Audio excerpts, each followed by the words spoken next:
तो चलिए आज जैन धर्म के बारे में कुछ जो कि हिस्ट्री का पार्ट है। जैन धर्म देखते हैं, ठीक है। जैनिज्म तो देखते हैं, ज़्यादा बिना बात किए स्टार्ट करते हैं। 6वीं शताब्दी में भारत कुल 72 संप्रदायों का विकास हुआ है, जिसमें जैन धर्म, बौद्ध धर्म, आजीवक संप्रदाय, लिंगायत, काल्पिक सेव, ये वैष्णव धर्म प्रमुख थे, ठीक है। ये सब शैव धर्म वगैरह। तो इसमें जैन धर्म को देखते हैं। जैन शब्द संस्कृत के जीन शब्द से बना है, जिसका अर्थ विजेता होता है। जैन धर्म का प्रमुख केंद्र बिंदु अहिंसा था। अहिंसा सबसे प्रमुख बिंदु था। इस जो है धर्म के संस्थापक ऋषभ देव थे। जैन धर्म का प्रवर्तक को तीर्थंकर कहा जाता है। ऋषभ देव जैन धर्म के पहले तीर्थंकर थे। तीर्थंकर का अर्थ होता है दुखों से पार, संसार रूप सागर को पार करने वाला। ऋषभ देव हिमालय पर्वत पर निर्वाण को प्राप्त किए थे। जैन धर्म में कुल 24 तीर्थंकर माने जाते हैं, जिन्होंने समय समय पर जैन धर्म का प्रचार प्रसार किया। जैन धर्म के 23वें तीर्थंकर पारसनाथ थे। इनका जन्म वाराणसी के राजा अश्वसेन के यहाँ हुआ था, जो कि इक्ष्वाकु वंश से संबंधित थे। इन्हें झारखंड के सममेध शिखर पर ज्ञान की प्राप्ति हुई, जिस कारण सममेध शिखर का नाम पारसनाथ की चोटी हो गया। ज्ञान प्राप्ति के बाद इन्होंने चतुरायन धर्म को दिया था। पारसनाथ ने झूठ ना बोलना, धन संग्रह ना करना, चोरी ना करना और हिंसा ना करना। जैन धर्म में 24वें तीर्थंकर का अंतिम तीर्थंकर महावीर स्वामी ने इन्हें जैन धर्म का वास्तविक संस्थापक कहते हैं। इनके पिता सिद्धार्थ थे, जो ज्ञातृक कुल के राजा थे। इनकी माता त्रिशला थी, जो कि लिच्छवी नरेश चेतक की बहन थी। इनके बड़े भाई नंदी बर्मन थे। कभी काल क्वेश्चन पूछता है। तो इनके बचपन का नाम वर्धमान था। इनका जन्म 540 ईसा पूर्व वैशाली के निकट कुंड ग्राम में हुआ था। इनकी पत्नी का नाम यशोदा थी। इनकी बेटी प्रियदर्शी कन्नौजा थी तथा दामाद जमाली था। 30 वर्ष की आयु में इन्होंने अपने बड़े भाई नंदी बर्मन से आज्ञा लेकर गृह त्याग किया था। तो नंदी बर्मन से, ठीक है। 12 वर्ष के कठोर तपस्या के बाद जाम्बिक ग्राम के साल वृक्ष बरगद के नीचे ऋजुपालिका नदी के तट पर इन्हें ज्ञान की प्राप्ति हुई। ज्ञान प्राप्ति को कैवल्य कहते हैं। ज्ञान प्राप्ति के बाद इन्हें कैवलीन जीन या निग्रोध कहा जाता है। जीन का अर्थ होता है विजेता, जबकि निग्रोध का अर्थ होता है बंधन से मुक्त। वर्तमान में जाम्बिक ग्राम की पहचान हजारीबाग के रूप में, पारसनाथ की पहाड़ी तथा ऋजुपालिका नदी के पहाड़ी, दामोदर नदी की सहायक नदी, बड़ाकर नदी के रूप में किया जाता है। इन्होंने पहले उपदेश राजगीर में बितुलाचला पहाड़ी पर दिया था, जो कहाँ था, ये बड़ाकर नदी के तट पर प्राकृतिक अर्धमागधी भाषा में दिया था। और अंतिम उपदेश पावापुरी में दिया था। महावीर स्वामी का पहला भिक्षु उनका दामाद जमाली बना और प्रथम जैन भिक्षुनी चंपा थी, जो कि राजा दधिवाहन की बहन थी। ज्ञान प्राप्ति के बाद इन्होंने पारसनाथ द्वारा प्रारंभ चतुरायन धर्म में जो है ब्रह्मचर्य सब जोड़कर पंचायन धर्म दिया था। ये रहा पंचायन, देख लीजिए आप इनको एक बार ये PDF को। अहिंसा, सत्य, अस्तेय, अपरिहार और ब्रह्मचर्य को एक जोड़ा था, ठीक है। और तीर्थंकर अर्थ आचार्य, उपाध्याय, साधु। उसके बाद देखते हैं हम, महावीर स्वामी ने त्रिरत्न दिए, जो कि निम्नलिखित थे: साम्यक ज्ञान, साम्यक दर्शन और साम्यक आचरण, right knowledge, right believe, right action, ठीक है। भगवान महावीर ने ज्ञान प्राप्ति के बाद अपने मतों का प्रचार प्रसार के लिए एक संघ की स्थापना किया, जिसमें 11 अनुयायी थे। महावीर स्वामी ने ईश्वर के अस्तित्व को नहीं माना, जिस कारण वे मूर्ति पूजा और कर्मकांड के विरोध किया, अतः इन्हें अनेश्वरवादी भी कहते हैं। इन्होंने पुनर्जन्म को माना और पुनर्जन्म का सबसे बड़ा कारण आत्मा को बताया। आत्मा को सताने के लिए इन्होंने कहा कि मोक्ष प्राप्ति के बाद पुनर्जन्म से मुक्ति मिल जाएगी। महावीर स्वामी ने अहिंसा पर सर्वाधिक बल दिया, जिस कारण उन्होंने कृषि तथा युद्ध पर प्रतिबंध लगा दिए। महावीर स्वामी के दिए गए उपदेश को 14 पूर्वा नामक पुस्तक में रखा गया, जो कि जैन धर्म के सबसे प्राचीन पुस्तक है। 14 पूर्वा। महावीर स्वामी ने अपने उपदेश प्राकृतिक भाषा में दिए। महावीर ने अपने उपदेश में अनेकांतवाद की चर्चा की है।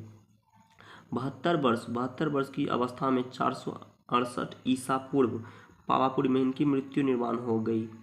पावापुरी उस समय मल्लाल गणराज के अधीन था, जिसका शासक हस्तपाल था।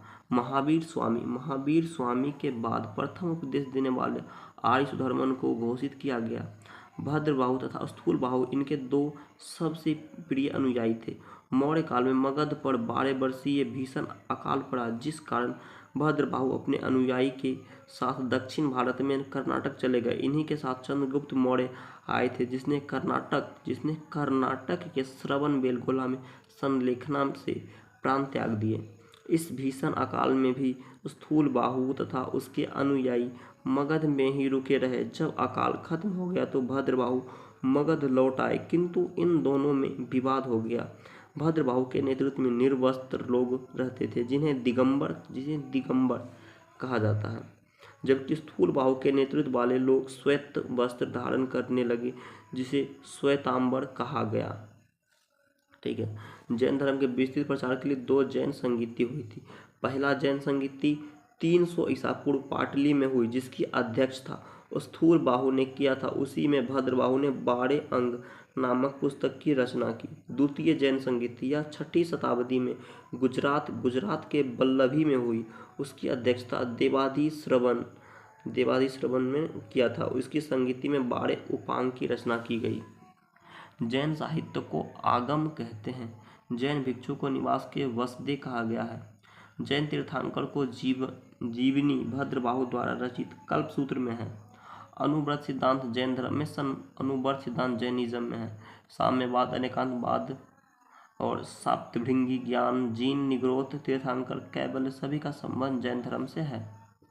जैन धर्म मानने वाले प्रमुख राजा अजातशत्रु, उदयन, बादराज, चंद्रगुप्त मौर्य, खारबेल, राष्ट्रकूट, अमोघवर्ष, चंदेल शासक। जैनिज्म मानने वाले। जैन मंदिर हाथी सिंह गुजरात राज्य में स्थित है। प्रसिद्ध जैन जल मंदिर बिहार राज्य में पावापुरी में स्थित है। मौर्योत्तर युग में मथुरा जैन धर्म का प्रसिद्ध केंद्र था। मथुरा काल का संबंध जैनिज्म, बौद्धिज्म और हिंदुइज्म से है। जैनिज्म सर्वाधिक व्यापारी वर्गों के बीच फैला था। महावीर की अनुयायी को निग्रोध के रूप में जाना जाता है। महावीर के मुख्य शिष्य के गंधर कहा जाता था। महावीर के धार्मिक उपदेश का संकलन पूर्वा नामक पुस्तक में लिखा गया है। प्रमुख जैन मंदिर। मौर्य काल में मथुरा जैन धर्म का प्रमुख केंद्र था। कर्नाटक में चामुंडा शासक गोमतेश्वर का जैन मंदिर बनवाया, जिसे बाहुबली का मंदिर कहते हैं। उसके बाद बोल रहा है कि मध्य प्रदेश में चंदेल शासक ने खजुराहो में जैन मंदिर बनवाया, जिसमें बाहुबली की मूर्ति, गोमतेश्वर की मूर्ति है। खजुराहो हिंदू और जैन दोनों की पवित्र स्थल है, जबकि अजंता जो है बौद्ध, जैन और हिंदू अजंता तीनों के लिए पवित्र स्थल है। खजुराहो में जैन मंदिर का निर्माण चंदेल शासक द्वारा किया गया है। राजस्थान में माउंट आबू पहाड़ी दिलवाड़ा का प्रसिद्ध जैन मंदिर है और विमल शाह के सामंत अधिकारी वस्तुपाल तथा तेजपाल के द्वारा बनवाया गया। श्वेतांबर तथा दिगंबर में अंतर। श्वेतांबर और दिगंबर में यहाँ अंतर कुछ दिया गया है। इसे स्थूलबाहु ने प्रारंभ किया, इसे भद्रबाहु ने प्रारंभ किया। दिगंबर को श्वेतांबर ये सफेद वस्त्र, दिगंबर निर्वस्त्र। ये महिला का मोक्ष मिल सकता है, जबकि ये नहीं महिला को मिल सकता है मोक्ष। 19वां तीर्थंकर मल्लीनाथ महिला था, जबकि 19वां तीर्थंकर ये मल्लीनाथ ये पुरुष अलग है। इसका एक महिला है, इसको खुद देना पता है पुरुष है कि महिला। पूछो कर रहा है, पागल है हिस्ट्री। इसके अनुसार महावीर स्वामी विवाहित थे, जबकि दिगंबर में अविवाहित थे। गजब का चूतिया ये सब बना रहा है। हिस्ट्री है, कुछ भी कहा सकता है। चलो कुछ वन लाइनर देख लेते हैं। जैन धर्म के विनाश का कारण देखो क्या था। तो इसका कठिन भाषा था, कठोर नियम थे, महिलाओं का असम्मान था, महिला को भी तो सम्मान देना चाहिए। राजाओं का संरक्षण ना प्राप्त होना, निर्वस्त्र रहना, ब्रह्मचर्य रहना, यही सब तो था। कुछ जैन तीर्थंकर देखने इसका चिन्ह। ऋषभ देव बैल, अजीतनाथ हाथी, संभानाथ तीसरा आशु था, छठा पद्म प्रभु कमल था, 7 सुपार्श्वनाथ स्वास्तिक चिन्ह, 19 मल्लिनाथ कलश था, 21 नेमिनाथ नीलकमल, 22 अरिष्टनेमि शंख, 23 पारसनाथ इसका सांप था, सर महावीर स्वामी का सिंह था। कुछ वन लाइनर फॉर्म देख लेते हैं। महावीर का जन्म 540 ईसा पूर्व लगभग कौशाल्य के कुंडग्राम में हुआ। जैन धर्म में सर्वप्रथम विभेद किसने उत्पन्न किया था? तो ये जमाली ने ही किया था। जैन धर्म के महत्वपूर्ण ग्रंथ संस्कृत में लिखा गया है, तो कल्प सूत्र में लिखा गया है। जैन मतावलियों ने किस आम बोलचाल की भाषा को अपनाया? प्राकृतिक भाषा। मथुरा एवं उज्जैन किस धर्म का जो है प्रमुख केंद्र है? जैनिज्म का। किस जैनिज्म में महावीर के कठोर तपस्या एवं कैलाश को रोचक विवरण मिलता है? तो अचरंग सूत्र में। जैन धर्म के द्वितीय संगीतिक अध्यक्ष देवादि श्रवण थे। देवादि श्रवण थे, ये इसको याद रखिएगा। किस जैन संगीति ने जैन धर्म के 12 अंग की रचना किया था? तो प्रथम जैन संगीति में 12 अंग का रचना हुआ था। आजीवक नामक नए संप्रदाय की स्थापना मौखलीपुत्र गोखले ने किया था। ठीक है। पार्श्वनाथ के अनुयायी क्या कहलाते हैं? ये निग्रोध कहलाते हैं। अब आगे देखते हैं। कभी तो करता है इसको फाड़िए। पार्श्वनाथ ने जिस धर्म का प्रतिपादन किया हुआ जीन कल्प था। जैन प्रकीर्णों की संख्या कितनी है? 10। महावीर स्वामी का सर्वप्रथम अनुयायी कौन था? तो ये व्यापारी वर्ग में था। जैनिज्म मुख्यतः किस वर्ग की समिति रहा? व्यापारी। 14 ग्रंथ में इसका मूल सिद्धांत मिलता है, इसको यहाँ देते हैं। जैनिज्म 12 अंग में सर्वाधिक महत्वपूर्ण अंग कौन से हैं? तो आचरण सूत्र एवं भगवती सूत्र। नियुक्ति नामक जैनिज्म लेखक थे भद्रबाहु। जैनिज्म में कितने प्रकार के ज्ञान का उल्लेख मिलता है? तो ये 5 प्रकार का ज्ञान का उल्लेख मिलता है। जैनिज्म ग्रंथ में अंतिम रूप से किसको संगीति में संकलित के लिए लिपिबद्ध किया गया था? ये द्वितीय जैन संगीति में। ऋग्वेद के श्लोकों में किन तीर्थंकर के नामों का स्पष्ट उल्लेख हुआ है? ऋषभदेव और अष्टनेमि का उल्लेख हुआ है ऋग्वेद में। कल्पसूत्र नामक महत्वपूर्ण ग्रंथ की रचना किसने की थी? भद्रबाहु ने। दक्षिण में जैनिज्म का प्रसार श्रेय किसने किया जाता है? तो भद्रबाहु एवं चंद्रगुप्त मौर्य में, जो कि कर्नाटक में किया था। भद्रबाहु और चंद्रगुप्त मौर्य ने। जैन परंपरा के अनुसार ऐसे कौन सा आचार्य है जो श्वेतांबर एवं दिगंबर दोनों अनुयायी के सिरदार थे? उमा स्वामी। किसके राज प्रसाद में महावीर स्वामी की निर्वाण प्राप्त हुआ? मल्लाल के राजा सस्तिपाल के। दक्षिण भारत में जैनिज्म का प्रचार राजाओं के राष्ट्रकूट में सबसे ज़्यादा हुआ था। ठीक है।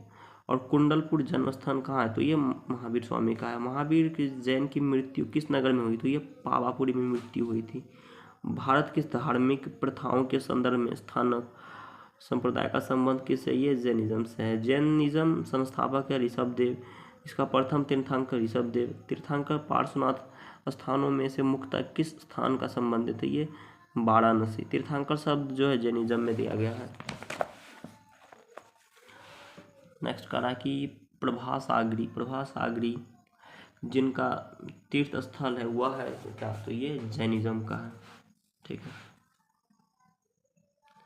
जैन धर्म में पूर्ण ज्ञान के लिए क्या शब्द है? कैवल्य, त्रिरत्न सिद्धांत, साम्यक धारण, साम्यक चरित्र एवं साम्यक ज्ञान की किस धर्म की महिमा है? ये जैनिज्म का। अनुव्रत सिद्धांत जैनिज्म में है।